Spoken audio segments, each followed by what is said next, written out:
You ever have one of those moments when someone crosses a line so deep, you can feel something in you snap? Mine happened last Christmas, right after my son-in-law, David, threw an entire glass of red wine in my face. In front of my daughter. In front of everyone. He called me selfish, old, a burden. And my daughter, my only child, stood beside him. She told me I was no longer her father.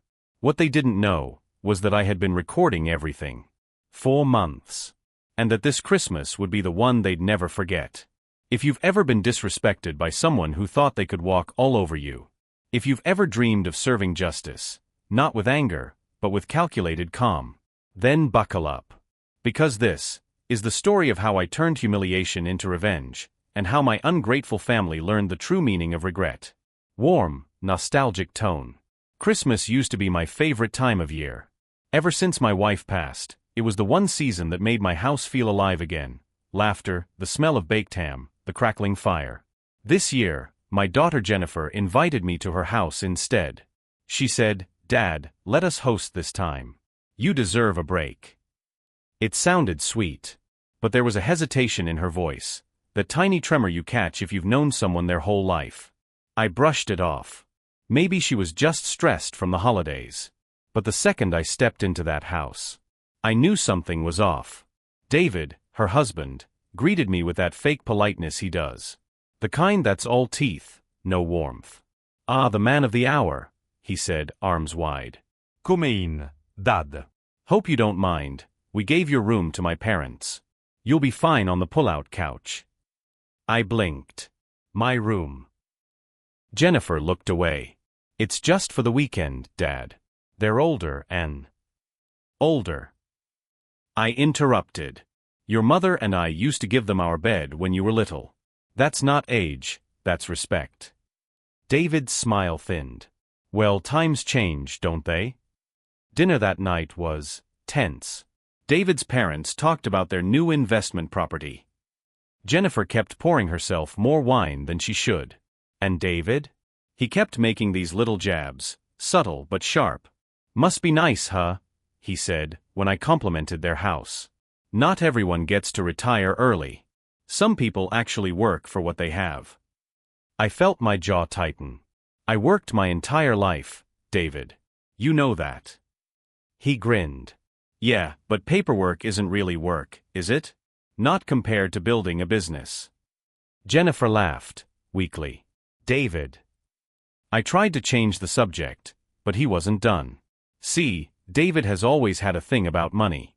He hates that my late wife and I left Jennifer a comfortable inheritance. He thinks she doesn't appreciate hard work, because she married up.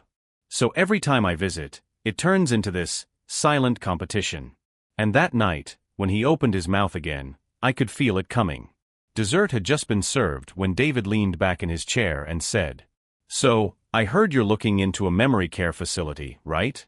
Gotta plan ahead, never know when the mind starts slipping." He said it like a joke. But everyone went quiet. Jennifer's fork froze halfway to her mouth. I said calmly, "Yes, I've toured a few. For other residents, not myself." David smirked. Right. Just checking. Don't want your assets misplaced when the time comes." The room buzzed with shock. Jennifer whispered, "David." But he wasn't done. "I mean, someone's gotta manage those finances when you can't, right? Maybe we should set that up early." That's when I lost it. I stood.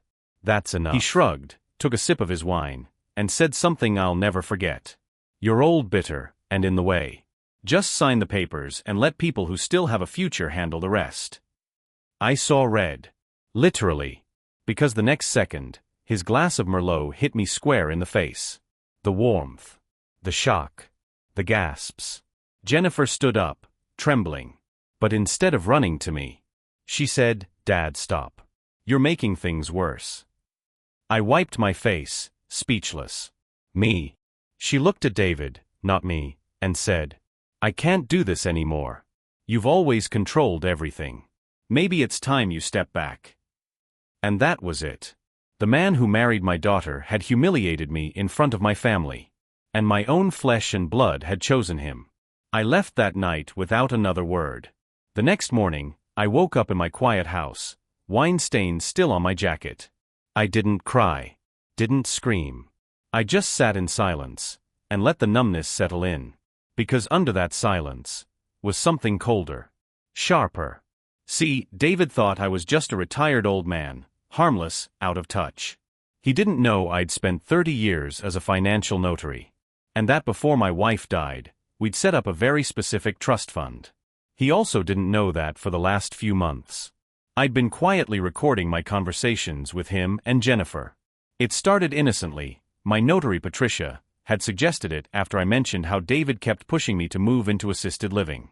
She said, "You'd be surprised how often these cases get ugly. Protect yourself, just in case." So I did. Every meeting, every phone call, every manipulative comment about my declining memory.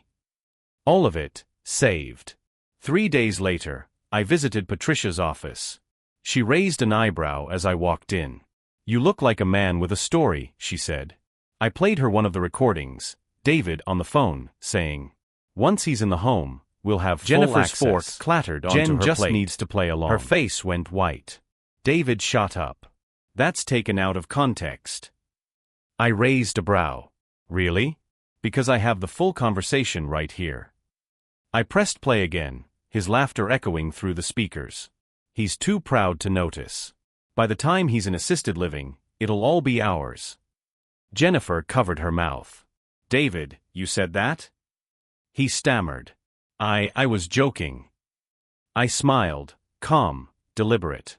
"Well, joke or not, Patricia's already filed the paperwork. The trust has been amended. You two won't have to worry about my estate anymore." David's face drained of color. "What are you talking about?" "Everything I own, the house, the accounts, even the vacation property, is now held in a charitable foundation. Jennifer will only inherit if she's legally divorced from you." The silence that followed was deafening. Jennifer whispered, "Dad, why would you do that?" "Because," I said, "you both showed me what loyalty really means. And I won't reward betrayal." David's calm shattered. "You can't do this. You're senile." "I'll contest it." I leaned back, folded my arms. Already notarized, already witnessed. And remember, I have all the recordings. He froze. Jennifer turned to him, trembling. "Is it true? You wanted to put my father in a care home just for his money?" He didn't answer. That was all the answer she needed. She stood up, grabbed her purse and walked out, tears streaming down her face. David followed her to the driveway, shouting, "You're ruining this for both of us." And then, the slam of a car door. I sat back down at the empty table, the scent of roasted ham still hanging in the air. For the first time in a long time, I felt peace. Weeks passed. Jennifer reached out eventually, quietly, humbly. She came by one afternoon, eyes red, voice small. "Dad. I left him." She said, "I didn't say anything. I thought he loved her tea and he was using me to get to you. I'm so sorry for what I said that night." I nodded. "You don't have to apologize, sweetheart. You just needed to see for yourself." She smiled faintly. "What happens now?" I smiled back. "Now? We rebuild. Slowly." And we did. David, on the other hand, didn't take it well. Turns out, he'd been using Jennifer's name to sign off on questionable business deals. Patricia and her legal team made sure those came to light, too. The last I heard, David's business empire was collapsing, just like the fake charm he used to hide behind. Looking back now, I don't regret a single thing. Sometimes revenge isn't about hurting someone back. It's about showing them, and yourself, that you're not powerless. That your dignity is worth more than money, approval, or peace at the dinner table. So no. I don't regret recording him. I don't regret the trust changes. And I certainly don't regret that final dinner. Because that night, justice finally came to visit. Maybe the best revenge isn't rage, it's composure. Maybe it's simply standing your ground, and letting the truth do the damage for you. Because sometimes, karma just needs a little nudge. If this story gave you chills, hit that like button and tell me in the comments. What's the most satisfying moment of justice you've ever seen? And don't forget to subscribe for more true stories of betrayal, karma, and the revenge they never saw coming. Until next time. Remember, stay kind, but never let anyone mistake your kindness for weakness.